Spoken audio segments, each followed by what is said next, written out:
हमने बहिष्कार किया था उस शपथ ग्रहण समारोह का। मेरा उसूल ये नहीं कहता है कि मैं कुर्सी चमकाऊं विश्वविद्यालय का। छात्र हित के लिए मैं महासचिव बनी हूँ, तो यहाँ के लोगों पहले जब तक मेरे भाई खुश नहीं रहेंगे तब तक हम किसी तौर पर शपथ नहीं लेंगे। तो आपका एक रील वायरल हुआ था इलेक्शन के पहले, तो बहुत लोगों का ऐसा भी कहना है कि अगर वो रील वायरल नहीं होता तो आप शायद नहीं जीतती।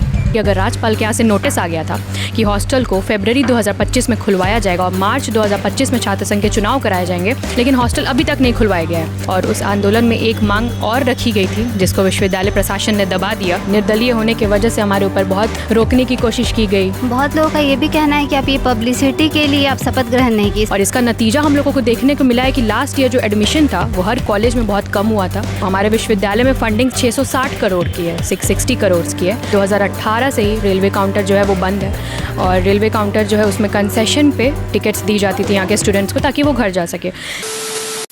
नमस्कार, मैं तृप्ति सिंह। पटना छात्र संघ चुनाव खत्म हो चुका है और शपथ ग्रहण भी खत्म हो चुका है, लेकिन सलोनी राज जो महासचिव के पद पर जीती हुई हैं वो अभी तक शपथ ग्रहण नहीं ली हैं, क्योंकि उनका कहना है कि जब तक हॉस्टल नहीं खुलेगा तब तक वो शपथ नहीं लेंगी। और वो उस दिन पूरे सभा के बीच में बहिष्कार की थी शपथ का। तो इनसे बातचीत करते हैं कि ऐसा उन्होंने क्यों किया।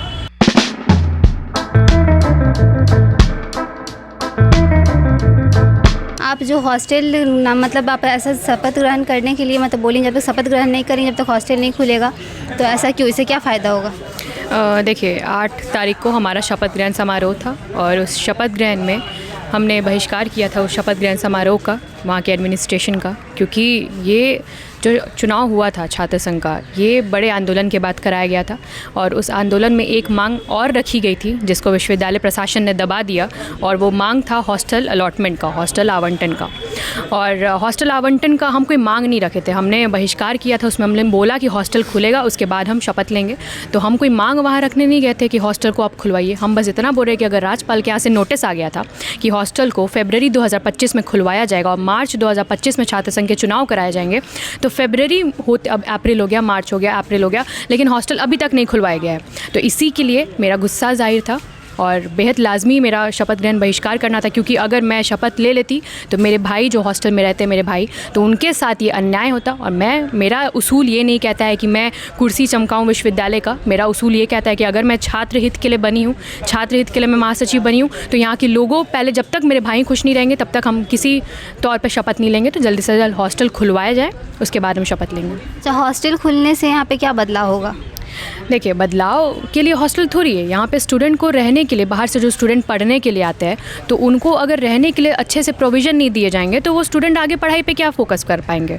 तो रहना सबसे बेसिक नीड्स में से एक है, जिसमें से विश्वविद्यालय प्रशासन को नोटिस करना चाहिए इस चीज़ को, क्योंकि जो छात्र बाहर से पढ़ने आ रहे हैं वो अगर 10-20 हज़ार रुपया दे के अगर बाहर प्राइवेट अगर रेसिडेंस ले रहे रहने के लिए, तो उनका उतना नहीं है कि वो कर सकते, क्योंकि बहुत गरीब परिवार से भी लोग आते हैं यहाँ पे पढ़ने के लिए। तो अगर हॉस्टल नहीं खुलवाया जाएगा तो इससे यहाँ के लोगों को बहुत दिक्कत होगा, यहाँ के स्टूडेंट जो पढ़ने आ रहे हैं उनको बहुत दिक्कत हो भी रहा है। और इसका नतीजा हम लोगों को देखने को मिला है कि लास्ट ईयर जो एडमिशन था वो हर कॉलेज में बहुत कम हुआ था।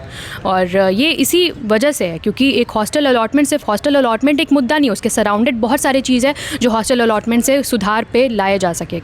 बहुत लोगों का ये भी कहना है कि आप ये पब्लिसिटी के लिए आप शपथ ग्रहण नहीं की, इस पे आप क्या कहना चाहते हैं? देखिए, ये शपथ ग्रहण समारोह जो हम बहिष्कार किए थे, ये लोग देखिए हर चीज़ का पक्ष विपक्ष होता है, और जब कोई मेरे साथ खड़े हैं तो मेरे अपोज़ में भी बहुत सारे लोग खड़े होंगे।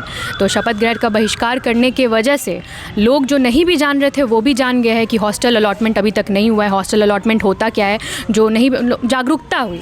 तो ये जो हमारा इनिशिएटिव था ये जागरूक कराने के लिए था लोगों को, और इस पे हम लोग मुकम्मल हुए हैं, वो जागरूकता हो रही है। और जल्द से जल्द विश्वविद्यालय प्रशासन से यही मेरा दरख्वास्त रहेगा कि हॉस्टल अलॉटमेंट की जो प्रक्रिया है, जिसको रेनोवेशन के नाम पे रोक दिया गया है, उसको जल्द से जल्द पूरा किया जाए और यहाँ के छात्रों को अलॉटेड किया जाए उनका रूम्स। आप मतलब निर्दलीय खड़ी हुई थी इलेक्शन में, तो आप ये चुनाव जीत गई हैं, तो मतलब आपको क्या क्या संघर्ष करना पड़ा?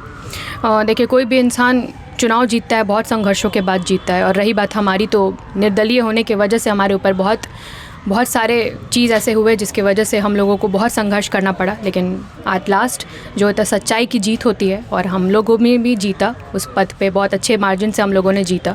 तो संघर्ष की जो बात है वो तो सब पे होती है, हम लोगों को भी बहुत रोकने की कोशिश की गई। बीइंग इंडिपेंडेंट कैंडिडेट यूनिवर्सिटी में बहुत कोशिश किया गया रोकने के लिए, तो लेकिन सब संघर्षों के बावजूद हम लोग आपके साथ खड़े हैं, हम लोग आपके एज ए GS हम लोग जीते चुनाव। इस चुनाव में आपको एक टीम ने सपोर्ट की, क्या उस टीम का नाम और फंडिंग जी का क्या कुछ का चुनाव निर्दलीय, देखिए निर्दलीय तो बोल दिया जाता है, लेकिन कोई भी इंसान, एक इंसान से चुनाव नहीं होता है।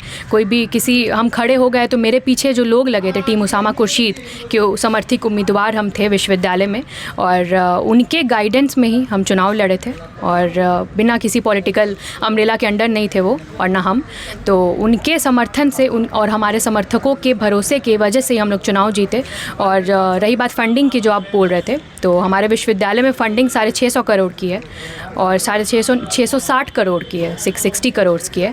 लेकिन उस फंडिंग के अकॉर्डिंग अगर इंफ्रास्ट्रक्चर आप देखिएगा घूम के कैंपस में, तो उस अकॉर्डिंग काम नहीं है। और ये बहुत विश्वविद्यालय प्रशासन की इंफेरियरिटी है कि काम को नहीं किया जा रहा है इतने फंडिंग होने के बावजूद। नहीं, मैं चुनाव लड़ने की फंडिंग की बात कर रहा हूँ कि पटना विश्वविद्यालय का चुनाव हमेशा से रहा है कि बिना पैसे का ये चुनाव संभव नहीं हो पा रहा है। तो आप जो इंडिपेंडेंट कैंडिडेट थे तो क्या लगा इसमें? देखिए, पैसा जो है ना, अगर आपके अंदर वो कैलिबर है, वो अगर आपके अंदर है कि आपको चुनाव लड़ना है, तो वो आपके समर्थक ही आपको इतना सपोर्ट कर देंगे कि रिसोर्स की कमी नहीं होगी। और हमारे केस में भी यही हुआ था कि चुनाव हम लोगों ने, मेरे अकाउंट में आपको बता रहे हैं कि अगर बोला जाए तो एक फ़िक्स अमाउंट हम नहीं बता सकते कितना खर्चा हुआ था, क्योंकि ये एक इंसान खर्चा नहीं किया था, ये खर्चा हमारे समर्थक किए थे, ये खर्चा हमारे टीम ने किया था प्रॉपरली। तो इसीलिए फंडिंग तो हर इंसान जो भी लड़ता है, चाहे वो काउंसिल मेंबर ही क्यों ना हो, चाहे वो सेंट्रल ही क्यों ना हो, खर्चे तो लगते ही है चुनाव लड़ने के लिए। लेकिन वो खर्चे मैक्सिमम लोग जो हमारे सपोर्ट करते हैं, हम लोगों को फंड करते हैं, उनके थ्रू ही होता है, तो संभव हो पाता है चुनाव। हॉस्टल के अलावा आपका क्या प्लानिंग है, मतलब विश्वविद्यालय के लिए आप क्या काम करना चाहते हैं? देखिए, हॉस्टल अलॉटमेंट के अलावा हम लोगों ने अपने कैंपेनिंग में भी ये बात बोली थी कि रेलवे काउंटर को जल्द से जल्द खुलवाने के लिए, क्योंकि 2018 से ही रेलवे काउंटर जो है वो बंद है, और रेलवे काउंटर जो है उसमें कंसेशन पे टिकट्स दी जाती थी यहाँ के स्टूडेंट्स को, ताकि वो घर जा सके। लेकिन उसके लिए हम लोगों ने बात भी किया है और आगे भी इसके ऊपर हम लोग काम कर रहे हैं, क्योंकि कार्यकाल भी हमारा बहुत कम है, बेहद छोटे समय के लिए। तो उसमें जितना बन सकेगा, जितने कम से कम हम लोग मैनिफेस्टो लेके आए थे, हम लोग बड़े बड़े वादे नहीं लेके आए थे, कैंपेनिंग के दौरान भी नहीं लेके आए थे, लेकिन फिर भी जितने भी लेके आए थे उन सब को हम लोग पूरा करने के लिए काम कर रहे हैं, और बहुत जल्द देखने को मिलेगा उसका असर भी और इम्पैक्ट भी। अच्छा, आपका एक रील वायरल हुआ था इलेक्शन के पहले, तो बहुत लोगों का ऐसा भी कहना है कि अगर वो रील वायरल नहीं होता तो आप शायद नहीं जीतती, तो इस पर आप क्या बोलना? देखिए, रील वायरल हुआ था, ठीक है, हम मानते हैं कि उस रील को नेशनल मीडिया ने कवर किया था, लेकिन आप जिस रील की बात करिए वो हमारे ऊपर, हमारे टीम मेंबर्स के ऊपर जो अटैक हुआ था उस दौरान का वो रील था। और यही बात है कि अटैक और हमला कभी किसी कमज़ोर पे नहीं होता है। अगर हम इंडिपेंडेंट थे, वोट काटने के लिए खड़े हुए थे, 100-200 वोट काटने के लिए अगर हम खड़े होते ना, तो मेरे पे कोई हमला नहीं करता।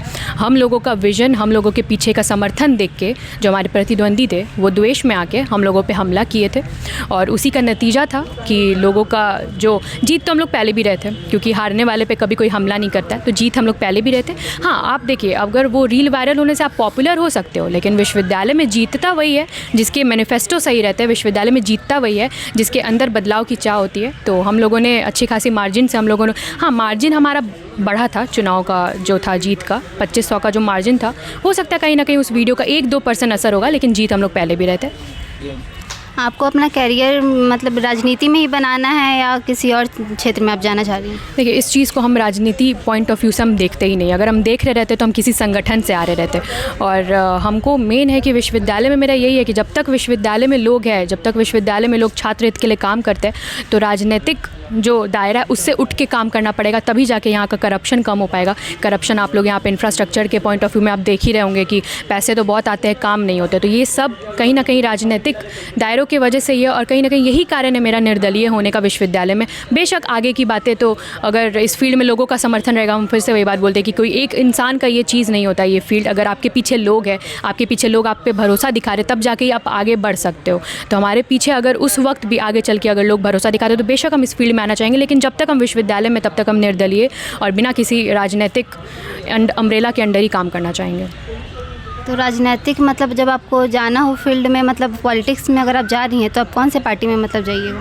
देखिए, फ़िलहाल ये तो अभी हम सोचे नहीं हैं, क्योंकि अभी मेरा मेन यही है छात्र हित के लिए काम करना, और किस संगठन में जाएंगे वो तो बात की बात होती है। तो फ़िलहाल अभी मेरा हर संगठन का कोई ना कोई अच्छा पहलू भी है, तो कोई ना कोई बुरा भी है। हर राजनीतिक जो नेता है, जो लीडर है, उनमें कोई अच्छाई है तो कोई बुराई है। हम लोगों को सबके अच्छाई से सीख के और काम करना चाहिए। तो अभी फ़िलहाल हम कोई संगठन का नाम तो नहीं ले सकते, लेकिन बेशक हम आगे चल के जाना चाहेंगे, लेकिन विश्वविद्यालय में नहीं। ठीक है, थैंक यू। तो अभी हम बात कर रहे थे महासचिव के पद पे जो जीती थी सलोनी राज, उनसे। तो आपको ये मेरी वीडियो कैसी लगी कमेंट करके ज़रूर बताएं और हमारे चैनल द लोल टाइम्स को ज़रूर सब्सक्राइब करें। Thank you.